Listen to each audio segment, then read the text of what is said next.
Hello, guys, and today is the sixth episode, I believe, of the podcast. I don't know, honestly. I'm thinking in my I think head it's episode of them five. all. I think it's episode five.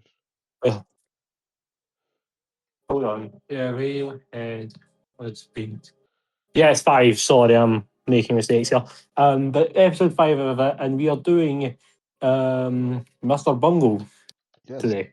Oh, a favourite of mine. So, what's your history of Mr. Bungle? Actually, I know it's quite recent. Well, but mine's is very new. Uh, I'm recently got into them through this podcast, obviously through specifically you, Slimming. I listened to Disco Volante for the first time quite recently. I can't remember how long it was, but that was my first album by them, and the rest of them just kind of fell into place. Honestly, Hmm. Um, my history, I got into about, I want to say 15 years ago now. Um, Jesus. Okay.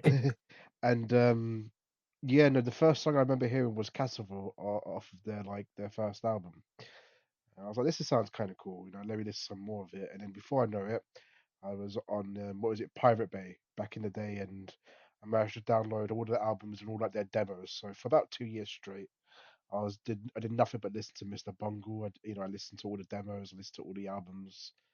And over the years, I found like new songs, like I think there was like one demo I hadn't heard before, and a couple of songs that were like only off of singles that were like extremely rare that I managed to hear. So and so like live only songs and like all of their live, so like their live covers as well. So yeah, and then a couple of years ago I managed to go and see him live, which was really fun, and they played the entirety of their newest album, which isn't really a new album as we'll get onto. Um, but if you don't know the history behind Mr. Bungle, they were a high school band, a band that formed in high school. Apparently the story goes that one of the members was thrown into a bin and he liked how it sounded, so he formed a band. um, and then eventually another band, Faith No More, would find the demo. They'll go, oh, who's this crazy guy who's singing on it? And it was, that was Mike Patton, and then obviously he became the frontman for Faith No More, and he basically used that to leverage Mr. Bungle into getting a record deal with Warner Brothers. So those first three albums were released by Warner Brothers, and then around 2000, they had a feud, where they had longer in feud with Red Hot Chili Peppers, and they basically split up as a band, and then I think just before COVID struck, they reformed, and yeah, and then they've been touring ever since, and we got a new album from them. So that's basically the history behind Mr. Bungle. Oh, so okay. Oh yeah. Um, shall we go on to the first album? Yeah, I guess. sure. Which Because is I really don't have much to say. no, it's okay. It's Which is a self-titled. yeah, self-titled, 1991 self-titled. So what did you think? I listened to this album quite recently. It was only yesterday I listened to it for the first time. Hmm. And what I need to say is, wow, this was interesting, I'll say. Uh, some of the songs on this album are very chaotic, I will say. Specifically, the one song, I don't even know if I can say half the names of the songs on this, honestly. Which song is it? But You can tell me. Don't worry. this, okay, specifically the song "The Girls of Porn." Ah, yes. We could say What? there's nothing on these albums that we can't say, unless.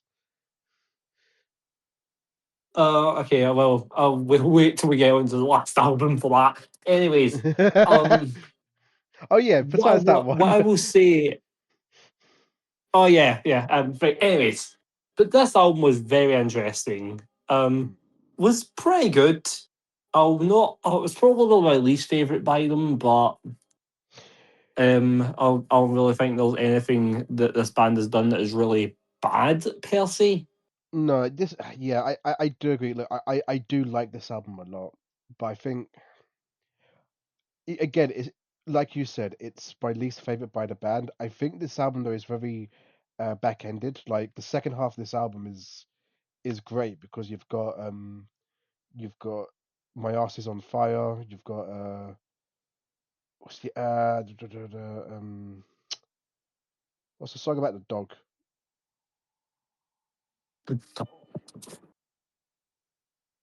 Let me This Google is it.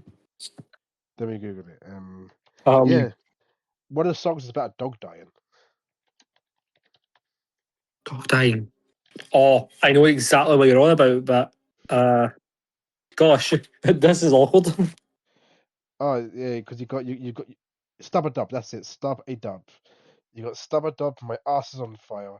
The Girls Are Porn. Love Is a Fist, and then Dead Goon. And all five of those songs are great. Um, but Yeah, yeah. I think in the first half, like it's got some good ideas. I think quote unquote, which is also known as Travolta, is a really fun song. Um, but yeah, no, I do agree. Um, This is probably my least favorite of the four albums that they've released. this has probably also got my least favorite song by them. In fact, I may need to re-listen to it 'cause I don't know if I gave it much of a chance when listening to it. When looking back, is the song "Egg." Yeah, that I would agree. That song is kind of it's kind of too long for its own good. Yeah, I didn't see really the need of it being 10 minutes long. Honestly, Mm. I will say like I've also got like a bootleg for like the rough mix of this album, and it's actually got a couple of more songs, and it hasn't got Dead Goon on it. So what they did was they replaced it. You know, Ooh, they had a cover of Thunderball from one of the James Bond movies. Um, they had Platypus, which will be on the second album, interesting. and they also had a song called Mr Nice Guy, which I'm pretty sure is about anal sex. I mean, As you can tell, by the way, Mr. Bungle is a pretty fucked up band. I mean, I think one of their best songs isn't even on the isn't on any of their albums, and it's a song about like fucking a girl when she's on her period. It's called Bloody Mary. This is going to be a very interesting video. But like, yeah, I think. Also, what I've just found, What I'm was that? sorry. No, what was you saying? What was you saying? I was going to say, what I've just found out is John Zorn is on this album, who is a member of the um avant-garde grindcore band Naked City. Yes, he produced this album. He's done a lot of work with Oh, he Mike. does. He's done a lot of work with Mike Patton over I've the just years. noticed that. Um, I think I've just like completely noticed that. yeah, no, he produced this album. And I think he's done like some bits and bobs with Mike Patton over the years. I think like he released like a Jewish album and Mike Patton was on that. Yeah, no, he's and obviously Naked City is like very much down this alley and yeah, no, Yeah. to me like a bit of a continuation from last episode. You could definitely see how this album influenced Black Midi. Yeah, yeah. I can definitely see that. Um, nice little continuation there. But yeah, no, I do agree. This is probably my least favorite of their albums. It's still, I think, a really solid start. I think it's a good album. It's just it's kind of got like the same problem I had with the first Black Midi. It feels a bit more juvenile, especially in its like lyrical content. Um, which isn't so much Yeah, I of see a that. Totally. bad thing, but I think later albums they get a lot better, and then even when they have like the songs that they like wrote when they're in high school, I don't think it ever gets to like this level of juvenility. But and some of like the demos that you could find from like around this era, like before this, like OU818 is a pretty good demo tape if you can find it. Um, yeah, like a lot of like the songs that weren't released for this album are also pretty fun. You're like, we probably could have got like a Bloody Mary instead of a egg, but Yeah, yeah, definitely see that. Plus, I've just found out that a pretty famous music magazine, aka the NME, rated this album a 1 out of 10, which I mean, look, I'm gonna be isn't fair, but Jesus. I'm gonna be honest with you. Like, that doesn't surprise me. Just like This, you have to yeah. understand around this time, especially in terms of like the British music scene. I know that Mr. Bungle isn't part of the British music scene, but groups like Mr. Bungle and Cardiacs were just kind of a pariah in sort of those kind of circles. Plus, and I'm gonna be honest with you, do you really think Mr. Bungle cared whether they got a 1 out of 10 or a 10 out of 10? They probably don't give a fuck, to be They honest, don't but they don't give a fuck. it was just saying a fact. Like yeah. I also want to point out that when I went to see him live, they only played one song off this album, and it was "My Ass Is on Fire," and it was great. Seems interesting. Um, yeah, that's about the only song that they played live from this album. Or even in fact, even from like the first three albums, they didn't really play anything else. Um, Yeah, I should have said they mostly play like the new stuff. Or like the kind of new stuff. We'll get onto that part. yeah. I also point out that keep "Love Is a Fist" in your mind because we will get back to that song later on. Right. So anyways, shall we get on to the second album? Yes, we should. And well, I have a lot more to say on this one since this is the Mr. Bungle album I've probably heard the most, surprisingly. Yes. This is a very Um, we're on to 1995's Disco Volante or Flying Saucer, as I've quite literally found out. okay. How are we gonna talk about this album? Because I have no idea. Um, We are gonna. This is gonna take a while, isn't it? the, the, the crazy as fuck. I yeah, don't this even think that album. begins to describe it. This. So I want to before I say anything else, I just want to say like it's great that all four Mr. Bungle albums sound so different from one another. Like each, and then you get to like you get to, you get to the first album, which definitely has that more funk sort of metal sort of experimental sort of idea. Then you get to this, and it's like I'm pretty sure like this has more ideas in like one song than most bands have in their entire career. Yeah. And I Um.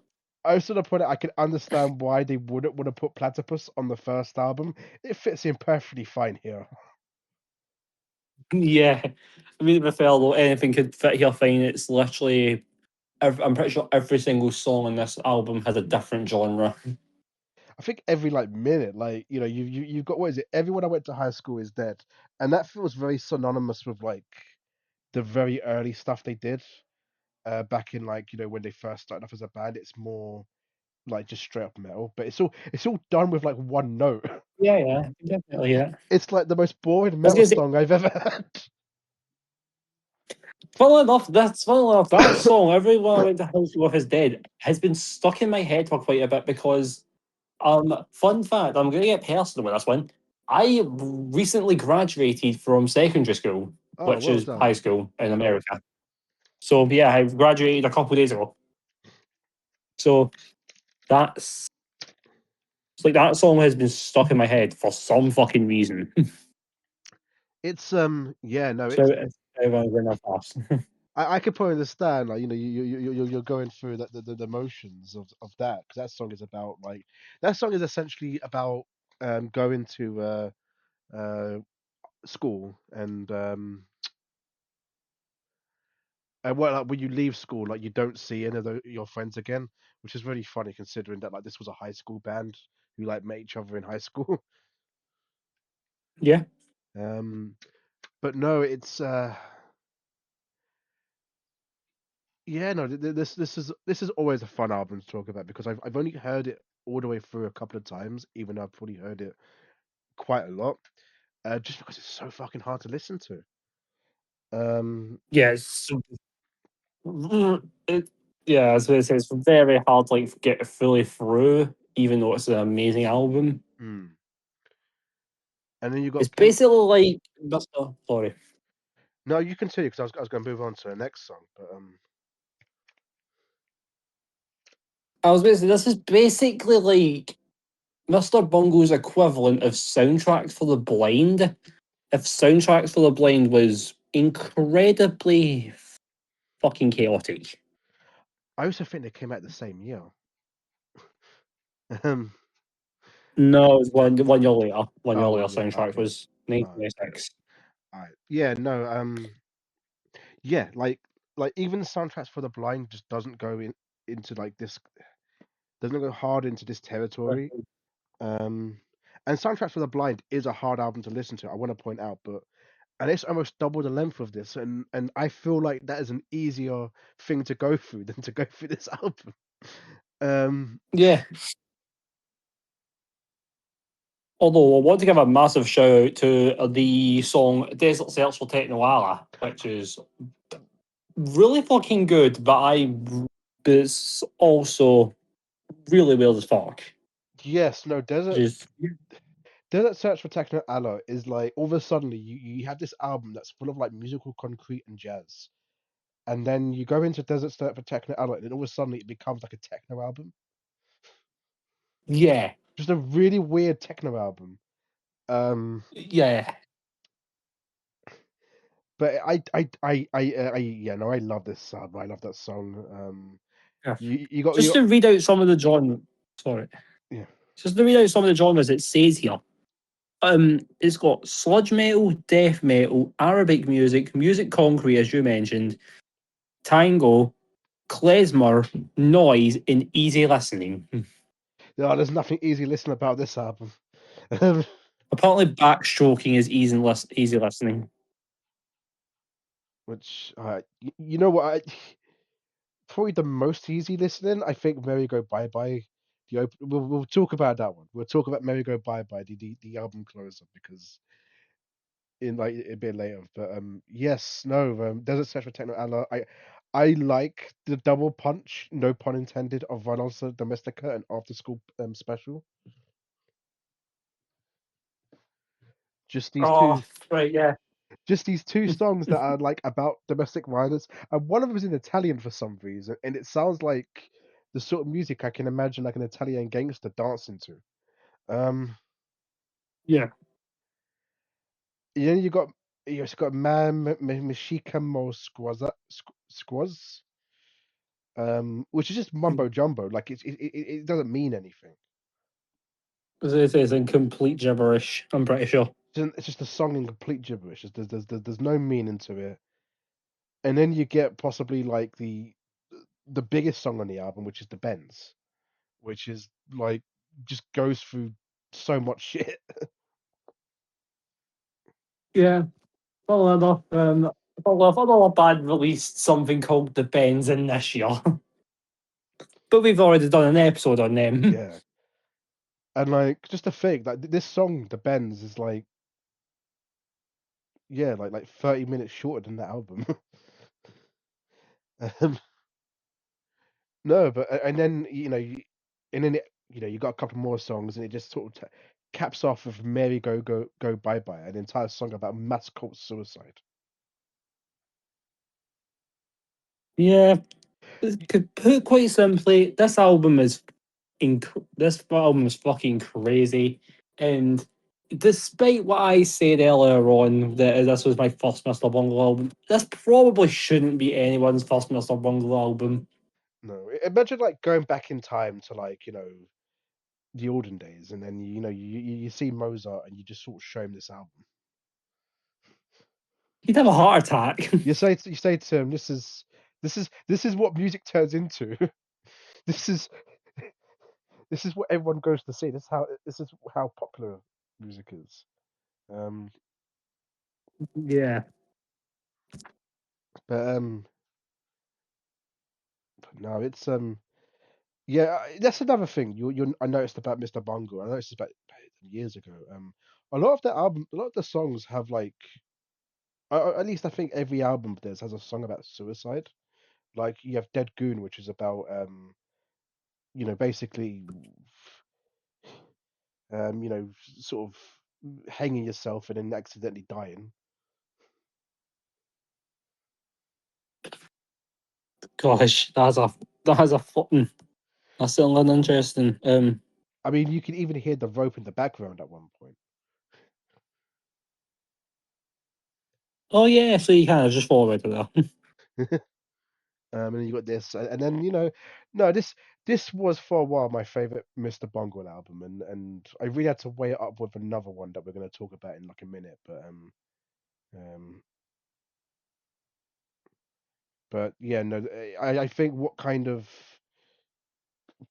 I mean, none of what I'm going to say is negative about this album. It is just I find it really hard to listen to because it's such it's like work in a way. You feel so tired after listening Yeah. to it. Um, it is a shattering experience, but it's one that I Yeah. think is well Well, worth it. It's I would recommend this to anyone who likes weird and unusual types of music. anyways, we should go to the album that is quite literally the opposite of Disco Volante, in my opinion, Mm. and that is the 1999's California. This is one of my favorite albums of all time. This is probably my top five favorite Yeah, albums of all time. Just like this is literally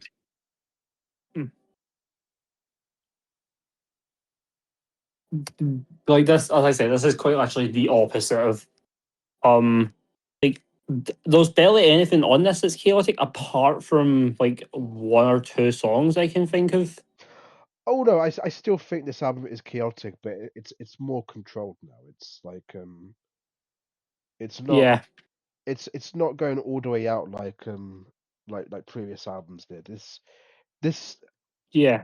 so if the first album was Mr. Bungle trying to sound like Primus, and the second album was Mr. Bungle trying to sound like sort of a New York jazz person who can speak in Italian. This one I'd say is more like Beach Boys. That is exactly what I thought of this album. This is them being the Beach Boys essentially. Apart from the song, none of them knew they were robots. That thing is beautiful and chaotic at the same time. None of them do that with robots. I think it's just them wanting to rock out.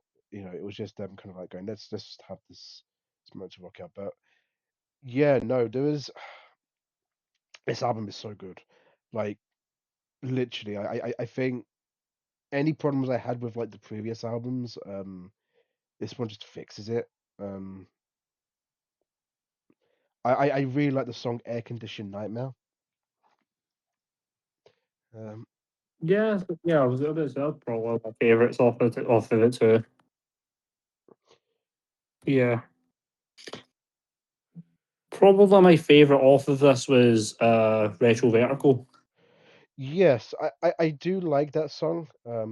I do.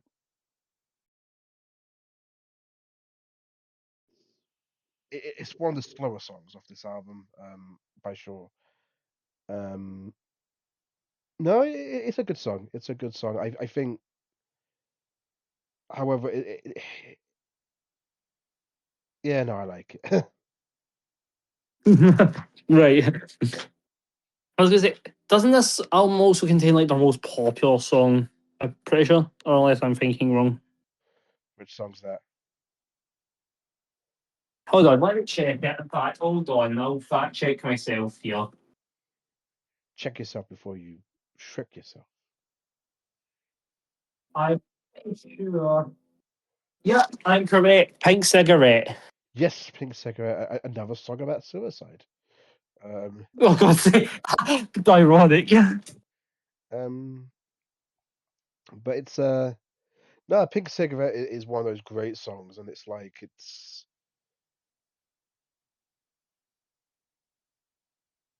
yeah, no, it's I think it's again it's one of the slower songs, one of the songs where it just takes a moment to sort of like let the let like the music just sink in for a little while, and then before we go back to just absolute insanity. Um, Yeah, I suppose. I mean, like this is like not all of Mr Bungle is absolutely mayhem. no, like they have moments of peace, but like Yeah, not much, not many moments of peace. But mind you, they are quite chaotic, especially like their live shows.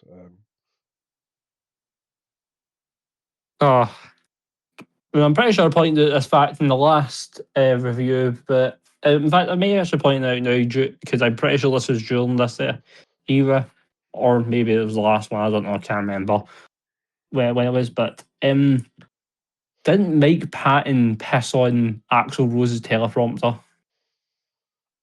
I don't know. He's pissed so many times. It's hard to like keep track. Um, That's okay. Yeah, that's something I never thought when you said on this channel, but here we are. I wouldn't. Let me Google that because that wouldn't surprise me. Mike Patton is a crazy man. Um, Yeah.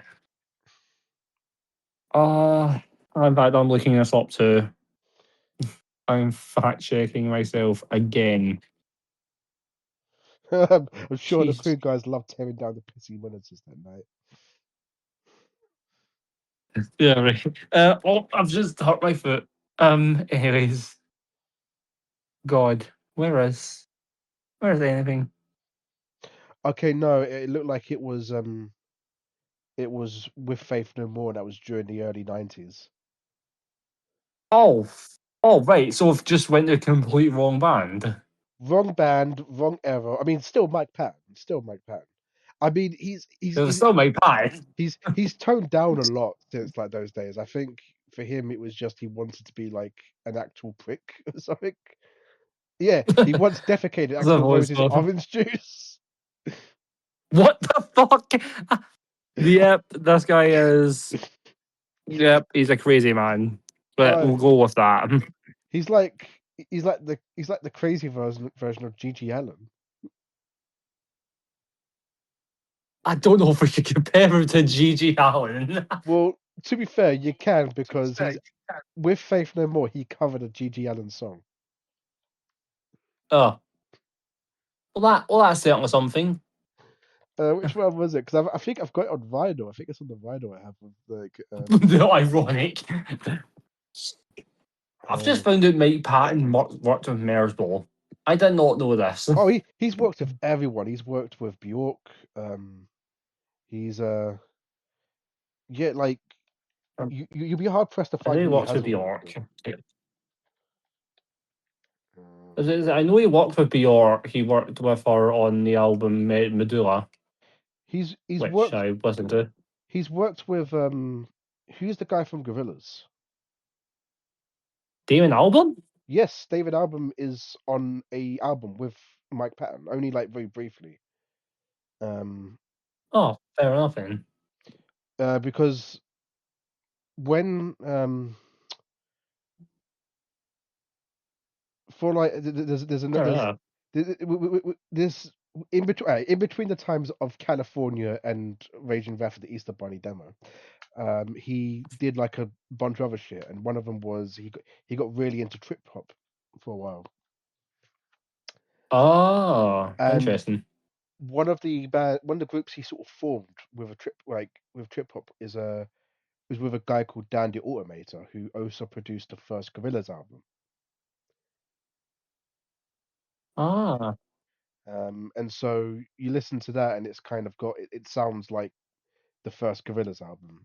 It's actually it's by it's when they were going under the name Norwich, and that's really good. And then later on, Dan the Automator would also work with the woman from Scott Pilgrim versus the World, and that's random. he's in one of the songs, and he starts talking about sandwiches. What the fuck is that? Uh, like like Okay, he fair literally enough. has one of the craziest like discographies. Like we could just do an entire episode of Mike Patton, and it would just be like one of the craziest things you're ever gonna like witness. Because so look at his collaborations. Yeah, he's got like Kaida. Um,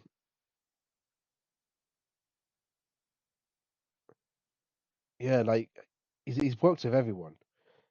I'm pretty sure he's like done a song with Serj Tankian and Trent Reznor.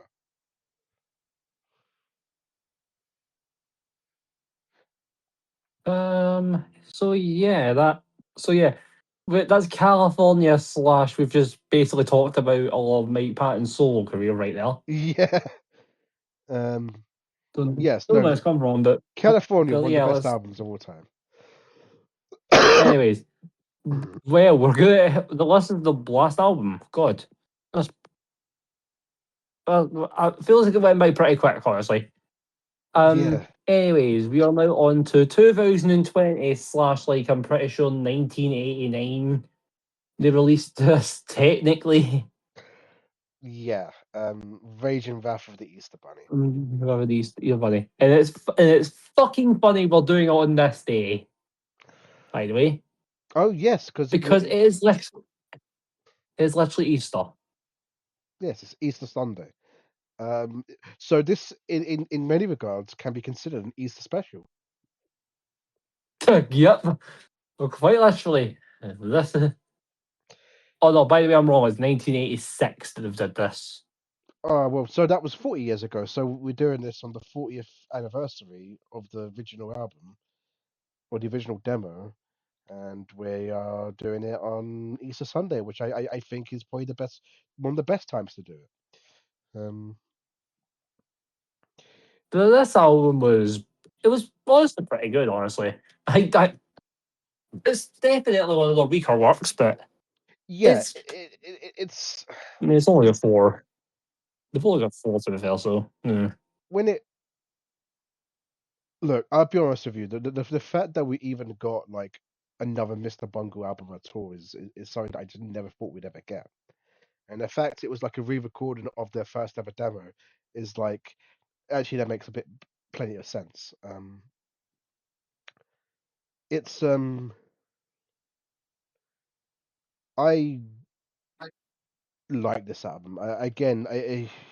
The original demo was probably one of the ones I didn't go back to that much just because of the sound quality. Um, Mm, and now we've kind of got it is as a as like better an actual recording. yes, like a professional recording. I'm like, ah, this sounds better. I will say, I implore you at some point to listen to the sort of quote unquote live version of this album, which is The Night They Came Home, because I think Oh right, yeah. that captures all the chaotic energy of like their live shows a lot better. Because when I went to see them, they Fair enough. basically performed this entire album live, and I walked out having a newfound appreciation of this album.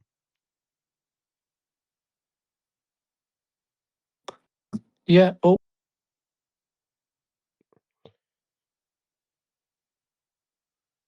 What happened?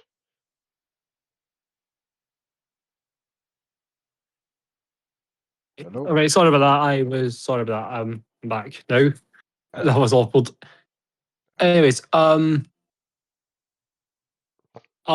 so no, this album was pretty good, honestly. There's a specific song, this I will not mention the name of it because it's got a pretty bad word in it. Or is it rape and But slavery? I'll just say, um, graping your mind. Oh yeah, so I'm thinking of Raping a Slave for Swans. Raping Your Mind. Yeah, that's an amazing song. No, a great swan song. But um, I mean, there's probably a bunch of names I could probably not say, but hey, we've just started, so we're not going to get monetization anyways. No, I do like this album a lot. I like Mathematics because it basically harkens back to Love Is a Fist. Oh, so it's like a full circle. Like a full circle. In fact, when I went to see Well, him live, of sorts. yeah, when I went to see him live, they when they played Mathematics and during that bridge, because it's the same bridge from Love Is a Fist, people just shouting Love Is a Fist.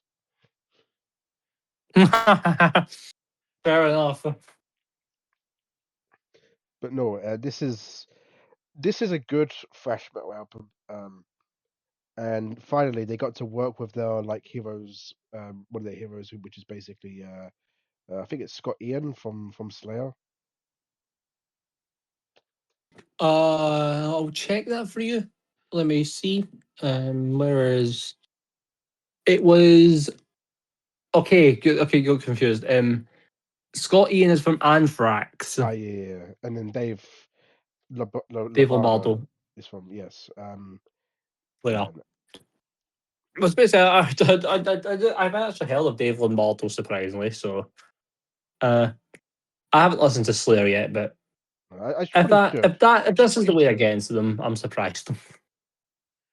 It's it is kind of funny though that they just end up playing with like the bands that sort of like influenced them in the first place by going back to like that first album. And I'll be honest with you, I don't think we're gonna get another album from Mr. Bungle, but if this is how they end it, then it's a nice little cap off to their career, I think. Yeah, I suppose this would be like a good cap off. I guess Um, even yeah, even though it's just a re-recording of their first demo album, I suppose like it's almost like a full circle, as mentioned earlier. yeah, it's probably the most Mr. Bungle thing to do. Just sort of go back to the beginning and just kind of go, yeah, we're just gonna do the what we're just gonna come back and do the one thing you just don't expect us to do. That seems very bungle, to be honest. Yeah, because they could have just like come back and made another avant-garde album, but I don't think they wanted to do that. I mean, at this point, have you seen Mike Patton's career? Have you seen Trey Sperance's career? Like he's he's doing his own experimental stuff with Secret Chiefs 3. And Mike Patton, he's Making done Italian pop albums. he's making Italian pop albums and making weird music with only his voice, where he makes strange noises that he records in a cupboard. A couple, Jesus. Let's have a look. Like there's yeah, there's an album I think he made. I think he made it in a wardrobe on tour. There's like an album called Adult Themes for Voice, and it's just like it was yeah, it was just recorded in like a cupboard, um, or wardrobe, I should say, Oh and right. it was released Oh right. on Okay. Yeah. Yeah. like John Zorn's label, and like obviously people hated it because it's just so inaccessible. But it's like obviously like what's he gonna do next? Like I mean, you can't even say. I mean, you got such beautiful names such as Robot Sex, Black and White. I killed I him think like that's a funny, but do I killed him like a dog, and he still laughed. Robot Sex, right. Watercolors, uh, a smile, a slap in the face, a fart, a kiss on the mouth. What the fuck is this? Raped on a bad bed of sand. The one armed versus nine killers. Like it's just, and it's just it's noise. It's just like it's nonsense. It's a terrible album, and I love it. Yeah, I was gonna say some of the songs, especially off a self-titled, is are just awful but fun. I will describe it as.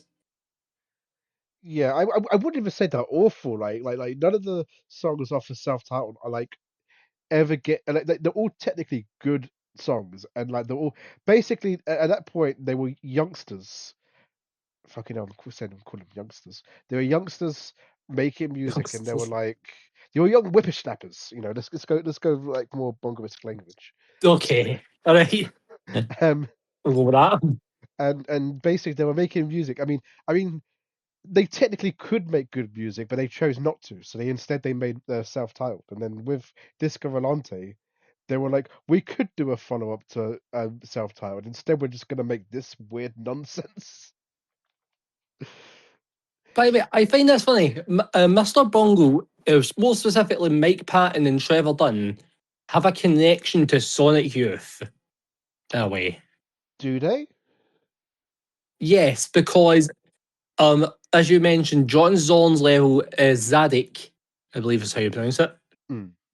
Um, Mike Patton and Trevor Dunn are both on it, but also on that label is Jim O'Rourke, who used to be the bassist of Sonic Youth. Okay. Also, they have a connection to Sean Lennon, aka John Lennon's son. I mean, yeah. I mean, Sean Lennon is in a band with Les Claypool, Also, he is, in fact. Just realised that. and it's actually pretty good. I've heard some of it. Like say what you want about Sean Lennon, he's a pretty good musician. Yeah, I suppose so. I mean, I D- thought I was talking about Sean Lennon with a friend earlier on, but that's a pretty much a yap fest I right mean, now. there's also another one in which you know the band Young Gods, Um, yes, I do. who named themselves after the Swan song Young Gods. Um, at one point, during like a live performance, Mike Patton went on stage and sung a couple of songs with them, Ah, and one of those so that's another band Mike Patton's worked with. was a cover to a Gary Glitter song. Oh, next episode will be on cat. I'm kidding. I'm kidding. We're not doing that. That uh, will never happen. next episode will be Lost Prophets. Oh, oh no! Oh Jesus Christ! Ian Watkins tribute. In loving memory of Ian Watkins. Fucking hell! We are not. This is all a complete joke. Yeah, this is all a complete joke. I do not condone or oh, sorry, I do not condemn anything. Wait, no, I do not condone the actions of Ian Watkins. Ian Watkins. We can make that abundantly clear. Yeah, yeah. You know, Jesus Christ. I mean, Okay. Anyways, wow, that was. Lost Prophets weren't even like that good of a band anyway. I mean, they were pretty popular, but popularity does not equal I, I, good things. I mean, Mr. Bungle weren't exactly very popular. That's why they split up the first time. You know, and look, we're, uh, we are we doing a podcast on Lost Prophets? No, we're doing a podcast on Mr. Bungle, and one of them members literally murdered someone. Oh yeah, I forgot about that. Yeah, we should also mention that like one of the members of Mr. Bungle is a convicted murderer. Luckily, he's only on the first two albums, and like they actually basically kicked him out of the band because they were like, we just have no place for you anymore.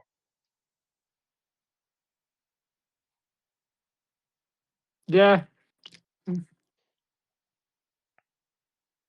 Aye, so thank fuck they kicked him out. Did they kick him out because he was a murderer? No, he was a murderer like after he was kicked out like years later. And Oh right. um we're talking about like he became he was convicted like just a couple of years ago. Oh, right. That makes sense. Okay. So yeah, no, it's So if you're a Mr. Bungle fan, or if you want to get into Mr. Bungle and you're trying to decide whether it's ethically responsible to listen to Mr. Bungle, um, yeah, you're fine. Yeah. That's. I was about to say. That's. I was about to say. For crying out loud, we're talking about um, a band fronted by a guy who is notorious for pissing on things. Yeah, apparently he shit on like But a bench outside Buckingham Palace. You know. that's just that sounds fake, but at this point, Mike Patton could do anything, and I wouldn't be shocked. Mike Patton, personally, no, I don't know what he's done. I don't know everything Mike Patton has done. He's just a crazy person. He's so many fucking stories. We could probably just do like an entire podcast episode of just looking at the things he's done. Next up, we'll be doing the entirety of their feud with the Red Hot Chili Peppers. Yeah, from the time when they dressed up as members of the Red Hot Chili Peppers and like started injecting it, They dressed pretend. up as them. Yeah, they there was a show where they dressed up as members of Red Hot Chili Peppers, and they badly covered their songs, and one of them like pretend to shoot themselves with heroin, and the other one was like, no, you can't you can't shoot up a ghost or something. Oh yeah, because one of them apparently dressed up as the ghost of Hillel Slovak, Yeah, like which you. is a sick joke. But Jesus Christ, uh, no, it was good fucking times, good fucking times. Um, yeah.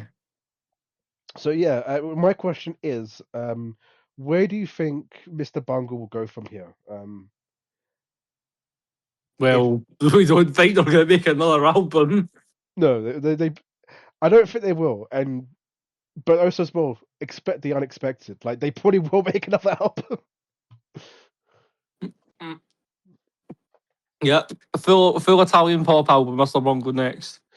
You know what? That wouldn't surprise me. One of the plans they wanted to do was a recording of covers. Oh, fair enough. So they could potentially happen. But I mean, it could. I mean, this was back during when they originally, like during the '90s. But it could still happen, I think. And I wouldn't. And the thing with Mr. Bongo is just expect the unexpected. Like they could just be,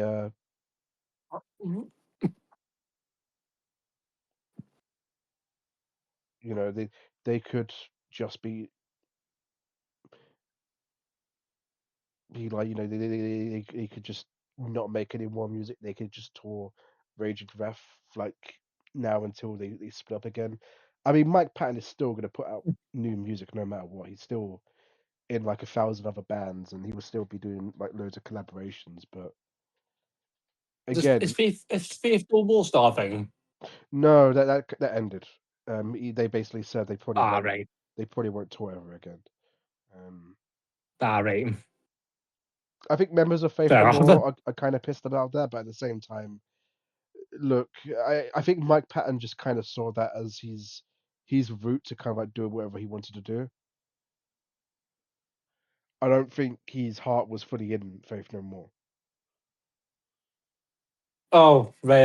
That makes sense. I mean, as you said earlier on, um, Faith No More was kind of his way of, like shooting Mr. Bungle. Yeah, it was, but Up. also as well, like it was weird because while he used it to sort of shoot Mr. Bungle up, when the first Mr. Bungle album came out, they wore masks to hide their identity. He didn't want Mr. Bungle to just be associated with Faith No More. He wanted it to stand on its own, but he also wanted to advertise Mr. Bungle at the same time through Faith No More. Then you end up wearing a Mr. Bungle shirt and a Yes, Faith No More music video. yes, on the music video for Epic, there's like a Mr. Bungle shirt, which probably gained a lot of attraction because Mr. Bungle, that was Faith No More, technically a one-hit wonder through Epic. But yeah, he eventually kind of like did so much other stuff. He was in. He just released a new album recently with the Everett Brothers, who are kind of like sort of like folk rock. Oh, that's interesting. So the guy's still doing stuff. He's done like some work in like games as well. Have you played the game The Darkness? The Darkness. Yeah, The Darkness. I've never heard of it, honestly. Really? What about? Oh, you must have played Portal or Left 4 Dead. Oh, I know Portal. I know Portal. In the first Portal game, Wait, what? he plays like the angry sort of like robot thing that you destroy at the end. Jesus. He was also did those voice of the zombies in I Am Legend with Will Smith. What the fuck? So It's yes, a very random credit. he is not the most controversial person who like had a part in that film. And I think that should leave us onto next week's episode. We're going to do the entire discography of Will Smith. Oh god. Oh god, I have a Will Smith album CD, surprisingly. Is it Millennium? Nope. Wow, pretty sure everyone had that album. But yes, no, Mr. Bungle, No, fun band, fun band. What should next yeah. week's episode be on? What should next episode be on? Oh, I don't honestly. That could be.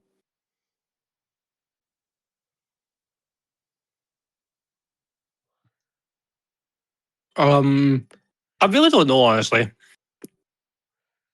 Like, I'm up for literally anyone, so Um, we we did mention last episode that we wanted to do a Muse one. yes, that'd be interesting. When does the new album come out actually? Because then we could just do it on. When does the new Muse album come out? In fact, hold on. I do remember they have a new album. They recently performed. I've just realised, by the way. Comes out the 26th of June. I don't know if I can be bothered to wait that long. Oh, I know it'll just be another terrible album. So yeah. Do I just do Muse next week, honestly? we'll just do Because Muse next we can week. kind of presume. Yeah, and then like Yeah, we'll maybe do Muse next week. when the album comes out, we could just spend an entire episode doing a full review of it or something, and then say where we place it among Yeah, because we kind of know. I mean, I've heard the singles for it, the two singles that they've released for it, and both of them are pretty fucking ass. Yeah, I want to point out that like we're gonna have I'm gonna have a very interesting opinion on Muse because it kind of and they're a band that sort of upset me more than anything, but at the same time I'm like, hey, at least we got some good albums out of them. Yeah. But But so one thing I know is we will love the early stuff, but once we get to about 2012, yeah, God, oh yeah, we're gonna rant. yeah. Yeah. It will probably be the longest episode we have so far, probably longer than the Swans episode. God, once we get to drones, I think I might crash out. You know what? We're gonna do drones, and I don't even think that drones is like out of all the bad albums, probably the one I have the most positive things to say about. Fair enough. Fair enough. I won't say. I won't say much more. We'll just wait till next week. Yeah, next week, if you guys thought that that my co-host here, S sharp A sharp Infinity was he's rant about the Beggar 3 was funny. It's gonna be an entire episode like that. But we'll do the whole episode. I Okay. love